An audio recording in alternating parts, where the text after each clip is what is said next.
On today's show, the Nets are over a third of the way through the season, and their rookie class continues to show very promising returns. Are Sean Marks and Brooklyn's front office owed an apology for the vitriol directed at their draft? I'll answer that and more on today's episode of Locked On Nets.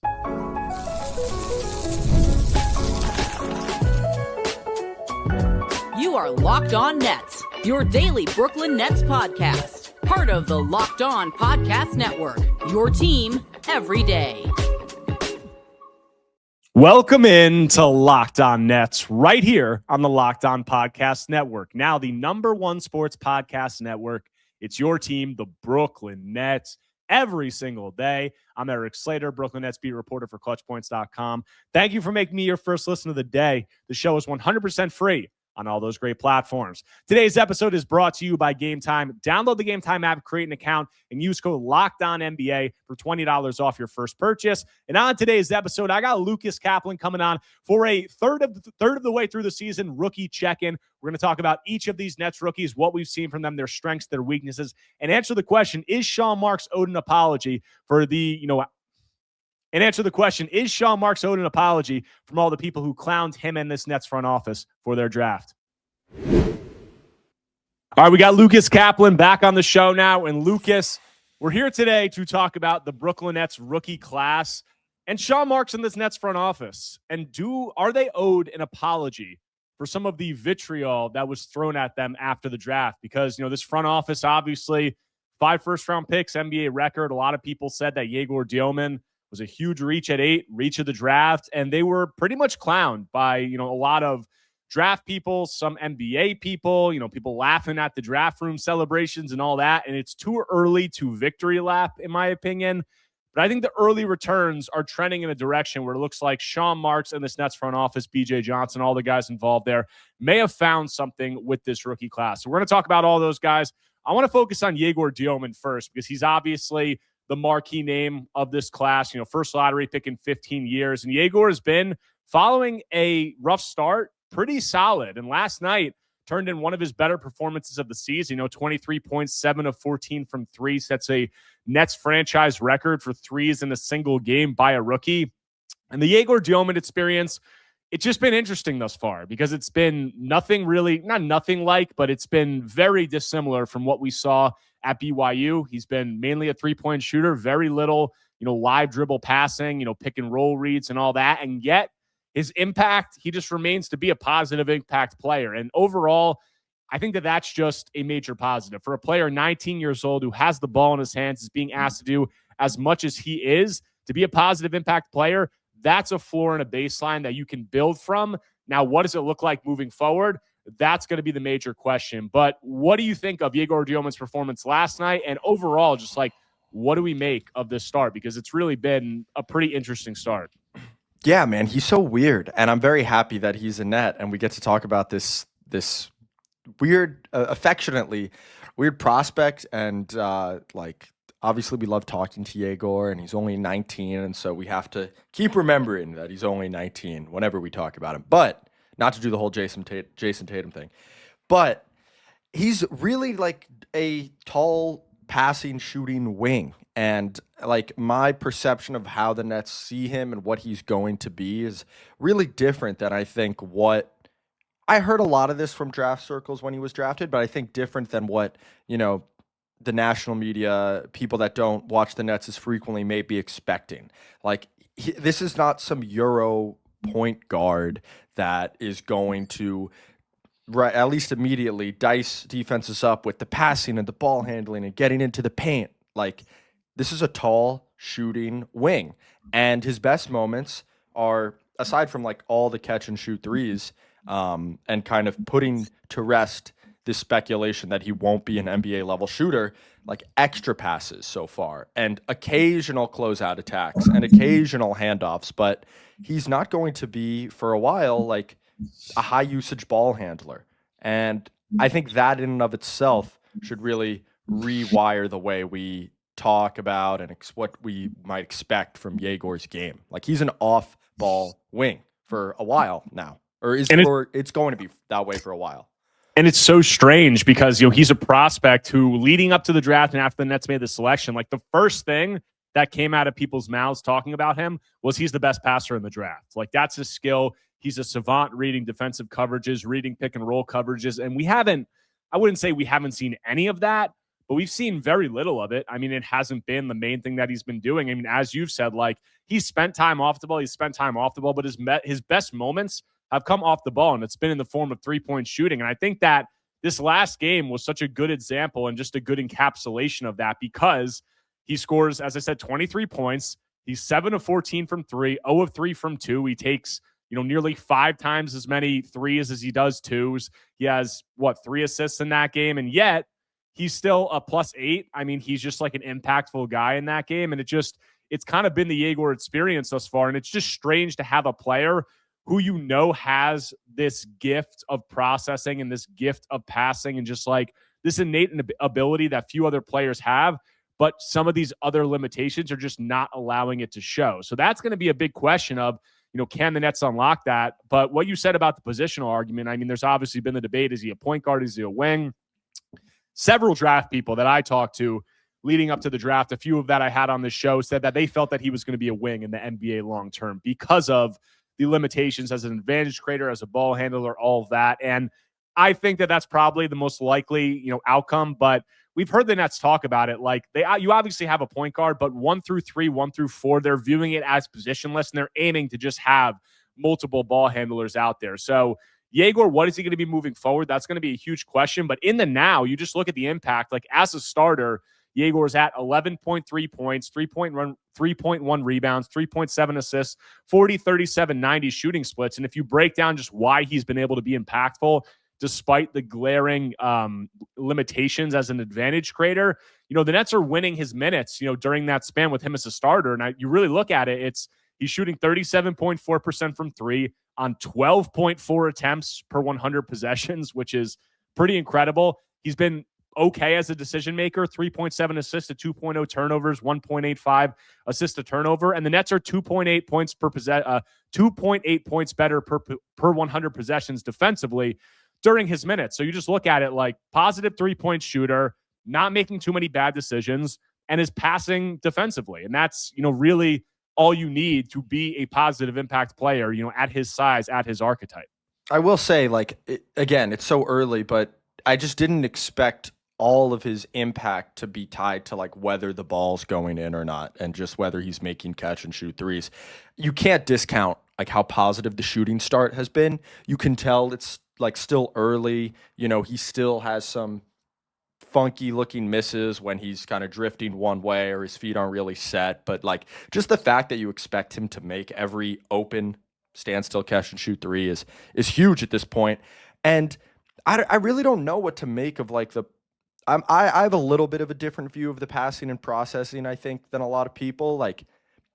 I don't really know what to make of it yet because the turnovers are low, but he's also really not using a lot of possessions. And occasionally I feel like he can miss some higher level reads, and, he's thrown one lob pass on the season for, in the pick and roll. And it's just interesting to figure out how much of that is lack of opportunity because he's not driving a lot. How much of it is actually him missing some reads? How much will change when, he puts some more weight on and develops more counters. So I don't want to sound like I'm poo-pooing it, but I'm just interested to see how that part of his game progresses. But the one thing I would commend the Nets on is you can already see that his floor as a defender isn't that low because he is 6'8" with these long arms.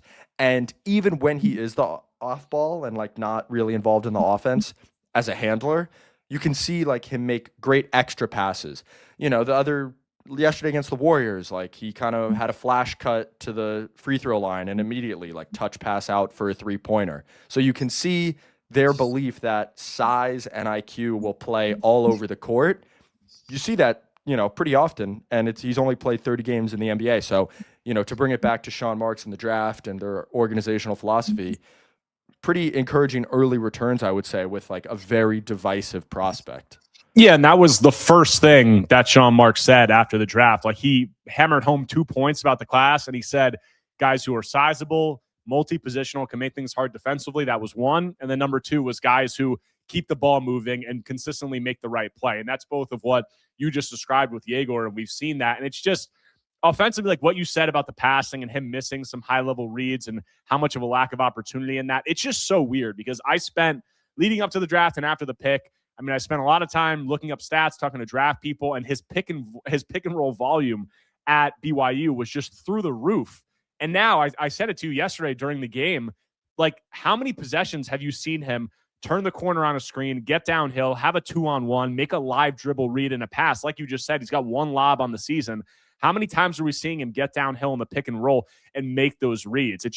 It's so strange to see a player whose top strength was so far and away something in college, and then it just be completely almost neutralized at the NBA level. And, I've spoken to Steve Hetzel, we've spoken to other people, and, within the Nets organization, and they said, and they pointed to, he needs to get stronger physically. That's going to allow him to initiate more in the pick and roll. And I do believe that. But for you, like, I think there are still some Nets fans who are concerned and say the advantage creation and all that, like it's so limited and all that, and that's really a worry for them. And I agree it's a worry, but I would say the positive impact that he's been able to have, that's overwhelmingly a positive, net overall. And I just think that you kind of move forward with that and you see if you can unlock that other stuff. That's kind of the viewpoint that I'm having of it. Yeah, they drafted a 19-year-old at number 8, and he's not like unplayable. That's in and of itself a win.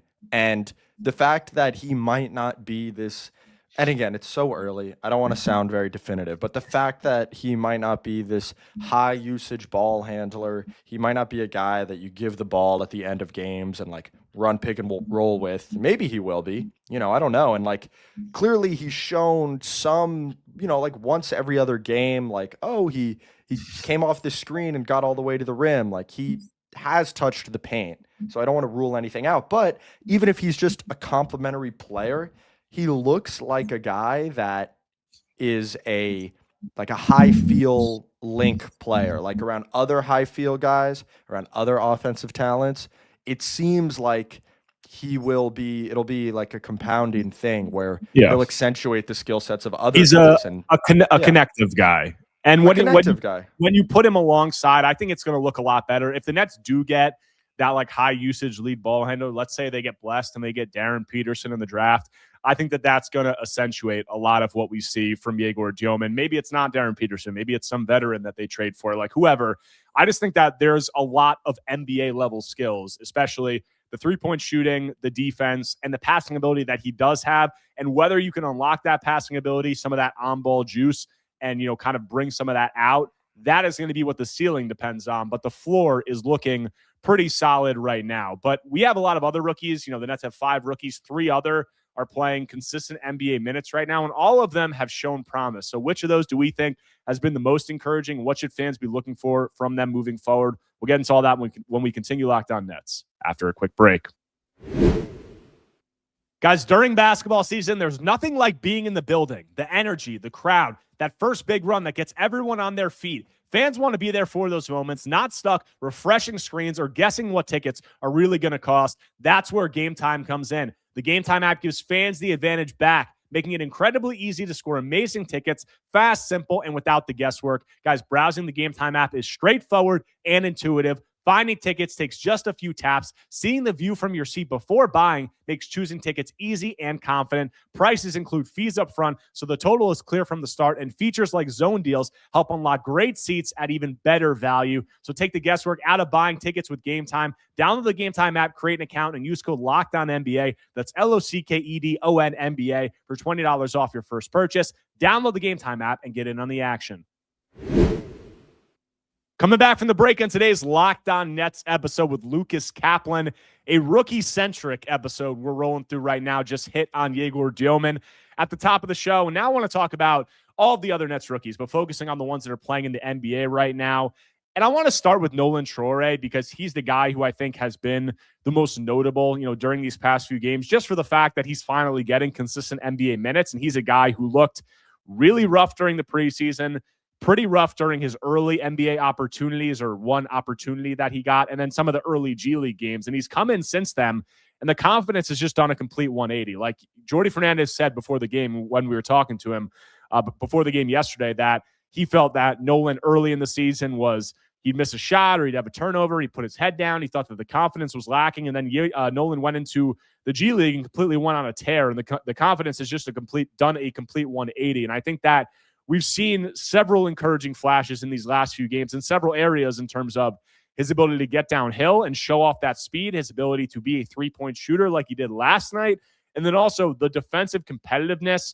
I'm really starting to see the vision with Nolan, a guy that there were obviously big questions about early in the season, and this is only a few games, but the G League sample and then what he's been able to carry over from that into the NBA level, I just think that the speed, the shooting looking better, the defense, all of that, you're starting to see some of the traits that really attracted the Nets to him during the draft process.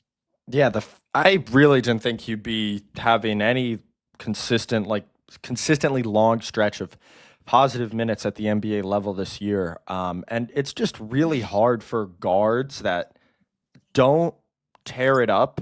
You know, he didn't have a great season in France last year, and then he's making a huge jump in terms of the level that he's playing at, NBA versus the French league. And I just didn't think he'd be able to really like do a lot of positive stuff. But, you know, as I wrote about the shooting, like it feels like he's going to make open shots.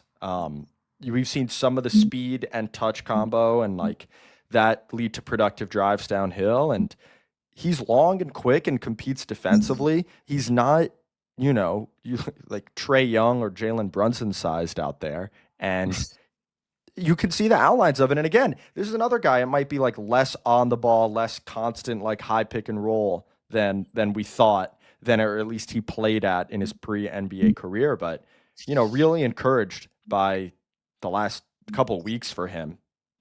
Yeah, and I think yesterday, you know, him shooting 3 of 4 from 3 and him looking really confident, that was his first like pretty high level 3-point shooting NBA game. And the 3-point shooting was a big question for Nolan, and it was a big question for every rookie in this Nets class. I mean, that's part of the reason why the Nets got crushed was the players' positional overlap and then all of them struggling as 3-point shooters. And you look at Nolan, I mean, Nolan's shooting 42.2% from 3 on 5.4 attempts per 36 minutes across the G League and the NBA this season. So that's pretty high level. And you can open this up to the whole Nets rookie class. I mean, we just said Egor shooting 37% as a starter on extremely high volume. I just said Nolan, 42% between the G League and the NBA. Drake is shooting 36% from 3 on pretty low volume, but still decent. Danny, 37% on high volume. Even Ben Saraf is shooting 45% from 3 in the G League right now. It's just like all of these guys are looking like at least promising 3-point shooters. And in Nolan's case, I think that's going to be really big for him because he does have like downhill juice that I do think is going to come out the more that he gets. Like, you know, we've talked about it with Nolan, with Egor, that like Egor needs to add weight to his frame, but Egor's already so like just has such a lack of burst that kind of concerns you. Like if he adds the weight, is he going to be even slower? Is he going to even struggle more to be an advantage creator? I think that he can add weight and be okay, but Nolan has a blazing fast first step and he has a lot of room to add weight where if he adds that weight and muscle, you don't really think it's going to take too much away from how much faster he is than some of these other guys. And if he has that downhill juice, he does have a baseline of passing ability that we saw in France and we've seen flashes of here. And he has the 3-point shooting and the defensive peskiness. You really see, I think, the vision with him. And he's a guy who, you know, he was a top 10, top 5 prospect, you know, last year, a year and a half ago. So he was an upside play and another guy where I really see the vision with him. And I see, you know, I think we're seeing a lot of encouraging stuff with him. Want to get into all of the Nets rookies, but, you know, Drake Powell, a guy who I think has been promising overall, kind of just goes in there, has mostly positive impact, makes the right plays, has shown some more as a self-creator, has been really good on like jump shots and floaters. But what do you think about what you've seen from Drake? Because I do see with him, like it was the 3-and-D, like would the 3-point shooting hold up? It's held up pretty much to where it was in North Carolina. The defense has looked good, and we've seen enough of the other stuff where I'd be encouraged that, you know, he'll be able to get to a passable level as like a second side, you know, complementary offensive player. I really want to see all these guys play in like transition more and maybe get, some training wheels that way, like 3-on-2, 2-on-1s. We've seen some of Drake's best offensive plays in transition, but Brooklyn's just been such a bad transition offense team, and I think it kind of speaks to how well Jordy has designed this half-court offense. Like, this stat is crazy. They're a more efficient offense off of a made field goal than a miss. PBP stats, they're the 26th ranked offense off a miss and the 5th best off a make. But Egor, you want to see more of the outlet passes. Nolan, you want to see him fly in transition. And Jordy and Drake, same thing. You want to see him try to create some in like 1-on-1 situations, 2-on-1s. You can see him dribble into a crowded paint in the half court, and he's like, and it's a little fast. And we expected that from one of the lowest usage first round picks in NBA history.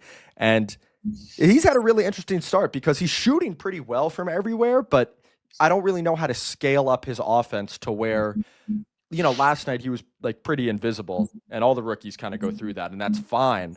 But it's tough to scale up Drake's offense right now when there's not a lot of pathways to do it. Like, I don't know what the next thing is for him. It's not necessarily a negative. Like, it's great that he's playing really hard defense and shooting pretty well on catch and shoot threes, but I'm just interested to see him do more, but I don't really know how that's going to come about, if that makes sense. Well, I think the transition would be a big part of it. And I think that was a good point you made off the bat, because that was one of Drake's best things that he did in North Carolina. I mean, he was historically low usage in the half court, but he was a very good transition play finisher, which isn't surprising for a guy who's one of the fastest guys in this year's rookie class and has the highest vertical of anybody in the rookie class. And we really haven't seen him get out in transition at all. Like, the only play that I can remember that comes to mind was the steal he had against Boston, where he took off from 10 feet away, they go in the other direction and dunked over Anthony Simons. But other than that, we haven't really seen him do anything. And what you said about the Nets, how little they play in transition, it's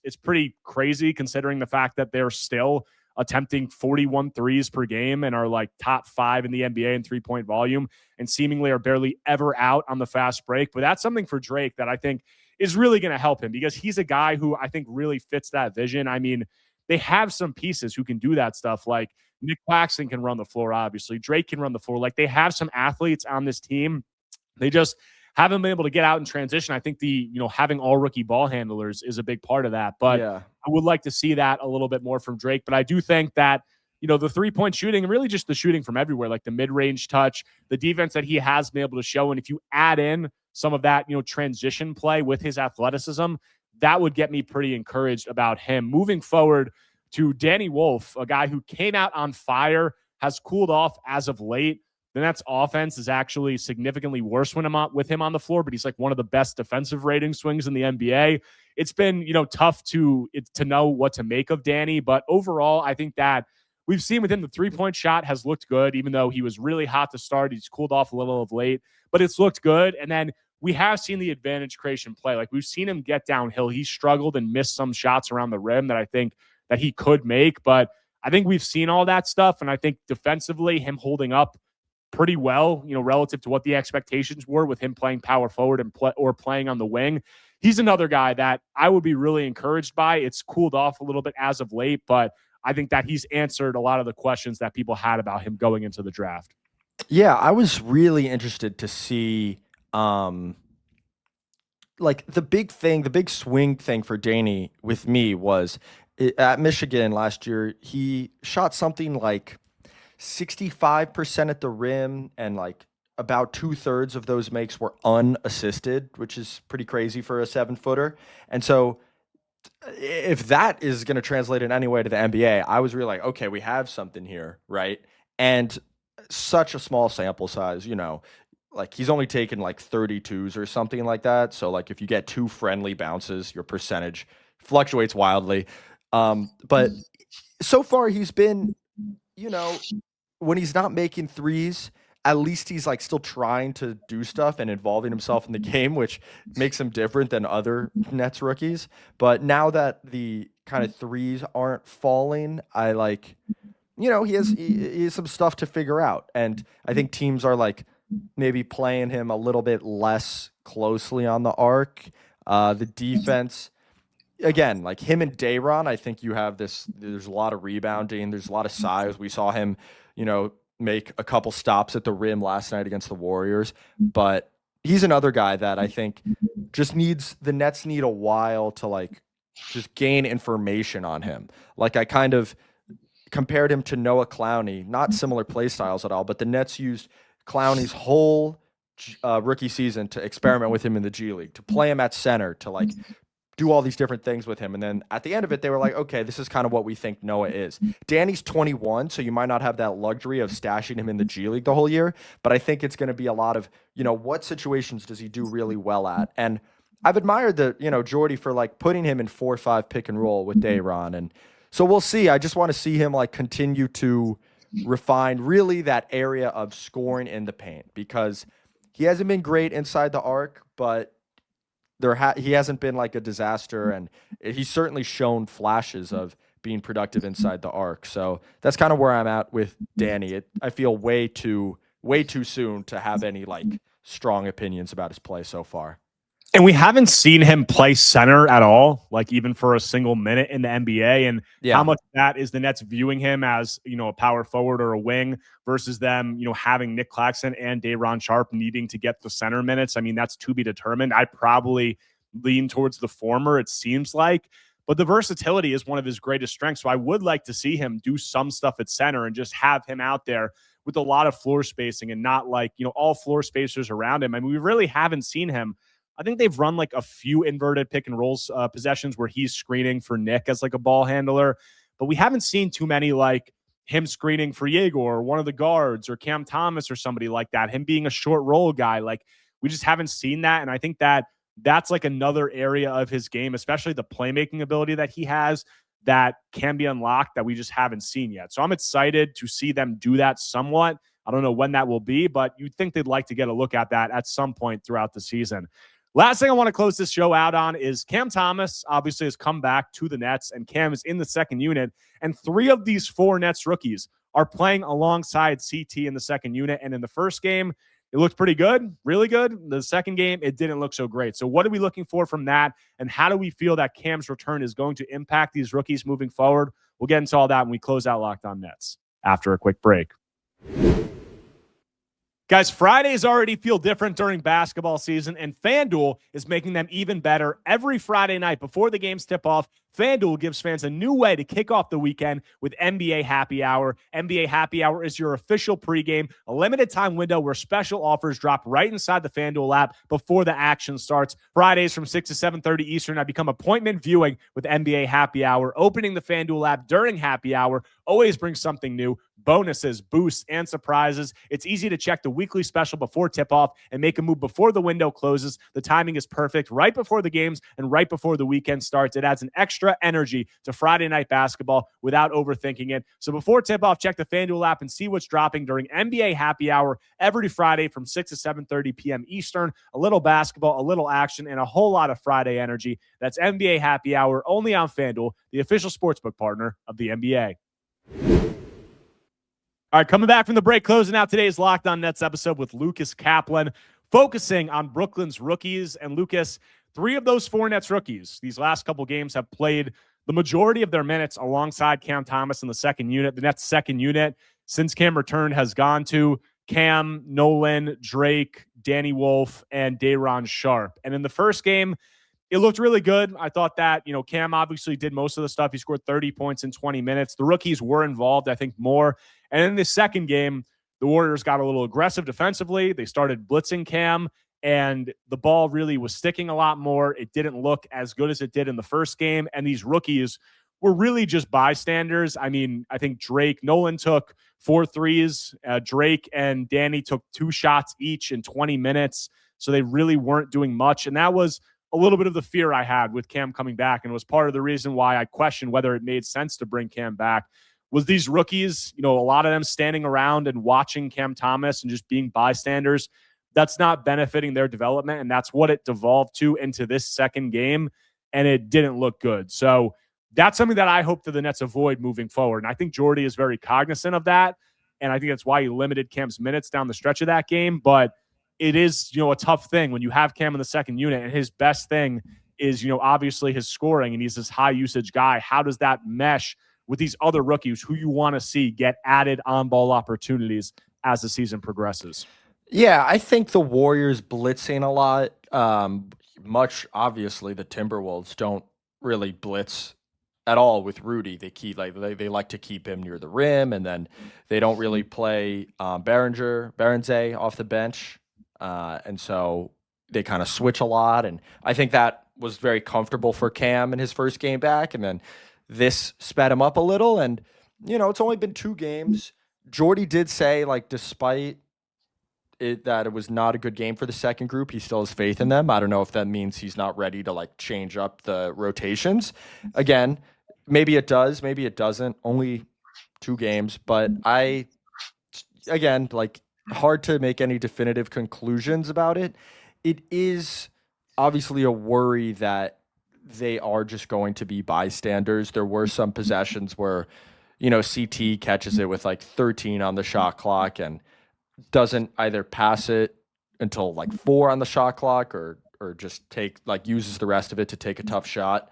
We'll see. Like we'll see. I don't think it's like last night was so bad that it should be the end of the rookies playing with CT. A lot of them like Drake aren't necessarily ready for high usage minutes, but a guy like Danny, you want to see him with the ball in his hands a little bit more. Like, it was way more fun when Danny's closing out that Charlotte game with like 4-5 pick and roll, handoffs, inverted. And then last night, he's kind of corner sitting while Cam is getting blitzed with Dayron.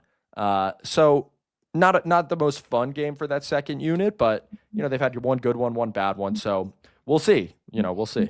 Yeah, I mean, I would throw Nolan into that conversation too. Like, he's a guy who you want to see get some on-ball opportunities. You want to see him get added pick and roll reps. And I think that, with CT, it's interesting because if they're going to keep CT in the rotation, like, I've always liked him better as, not only an off-ball guy, but like playing a lot off the ball and him being kind of like a quick decision maker off the ball and him having the ball a ton on the ball. Like, I just think there's an opportunity to get a guy like Danny or Nolan more opportunities on the ball and let CT play off of them as opposed to them just standing there and watching him. But I just think the snag that you run into with CT sometimes is when teams blitz or do some stuff like that. It's slow to process. Sometimes it's tough to see over the double team. I just feel like the ball, you want to just keep the ball popping. I mean, the biggest thing that the Nets were doing during that recent success or that recent hot streak before CT came back was the ball was popping. It was an equal opportunity offense. And I just think that that's obviously the concern when Cam comes back is that going to change? Is it going to devolve into CT ball? And I don't think it has to, but I think that you need to see CT buy into playing that way. And you also need to see, some of these rookies assert themselves more, because that's a concern I have is when you have these rookies alongside a guy like CT, it's very easy to just be bystanders, to defer, to devolve to him just taking the ball and him taking charge. And I just don't want that to be the case. I don't think that that's the best thing for them. And part of that's on CT and part of that's on the rookies to assert themselves. Yeah, I mean, in a game like that last night, especially the building's packed and, the Warriors are a good team and you're playing against Steph for the first time, there's a very natural phenomenon of let's get Cam the ball, you could see Nolan, especially, I felt like last night.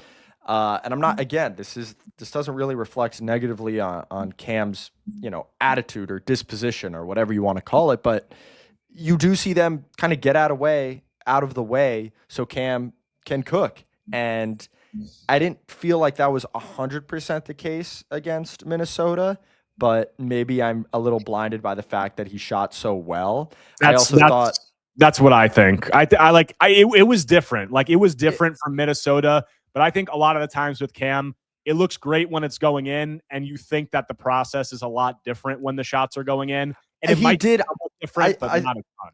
I thought he made much better pick and roll reads against Minnesota. I thought the ball was he got downhill to be. Like, he got down. He didn't get blitzed. It was just a completely different, as you said, right. Like, they have Rudy in drop versus him getting blitzed against Golden State. It was completely different.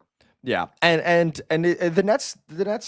rookies can play out of the blitz. Like that's good. That's honestly what I would like them to do because it's a 4-on-3 and their like quick decision making skills are tested, and the ball needs to pop against 4-on-3. And I thought there was a bit of a telling Jordy quote in post game where let me see, I'm gonna pull it up, but he pretty much said like they were blitzing CT.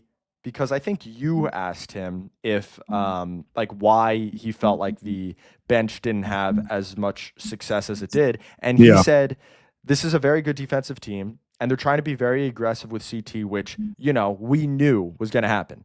And when we make the simple play, we still get an open shot, but it was a good experience for the group, especially the young guys, to have the experience, blah, blah, blah. And it's like, it feels like he's saying, yeah, we could have handled that if we made the quick decision. And that was the most frustrating part. It felt like Cam wasn't getting off the ball when two were on it quick. That's the that thing. Hurt the young guys. Yeah, like you say, it's great. Like I would like to see them playing out of the blitz and playing 4-on-3, but that requires Cam to make the pass quickly, which sometimes it's a mindset thing. I think he just wants to hold on to the ball. Like we saw him try to dribble around some double teams and turn the ball over yesterday. Yeah. And then sometimes I think it's just he has trouble seeing over the double teams. And I think that that's a big part of why teams blitz him. So, not every team's going to blitz him. Not every team has that ability, like the Warriors do. I mean, we saw it with the Timberwolves, but whether or not he's getting blitzed, Cam has played a certain way his whole career, and he can continue to play somewhat that way, but he needs to shift more towards it being more equal opportunity. And if that doesn't happen, I'm pretty confident that Jordy is going to, take action. He's been pretty clear about that. It's also, the last thing I'll say, it's also a tough for CT, he has to do a lot with that second group, regardless of if Nolan and Danny and Drake are asserting themselves. So, it might not be the best thing for him either. Just he has a lot to do in that second unit. And my worry with that is like when you give CT a ton to do, that's not necessarily the best thing for his game or the team. And so I wouldn't be totally opposed to some different lineup maneuvering. Again, so early, only 2 games, but as long as we keep seeing the rookies. And the Nets got 3 guys that didn't play, Zaire, Jalen, and Tyrese, that are just chomping at the bit to get back in this rotation. So as we know with Jordy, everything's fluid. Definitely. Lucas, appreciate you taking the time. We got another day off, and the Nets got a really tough test on Thursday versus the Houston Rockets. So we'll have coverage of all that, but you'll be back talking soon, and appreciate you taking the time, man. That does it for today's episode of Locked On Nets. Hope you guys enjoyed the talk with Lucas. If you do not already, make sure to subscribe to Locked On Nets on YouTube or wherever you get your podcasts, whether Apple Podcasts or Spotify. If you enjoy the content, take a second right now, smash that like button, leave a comment, leave a 5-star review. Anything you could do to engage is much appreciated. But the Nets got a day off. They got a really tough test. Welcome in the Houston Rockets to Barclays Center. So I'll have coverage of all that and more when I'm back tomorrow talking more Brooklyn Nets basketball.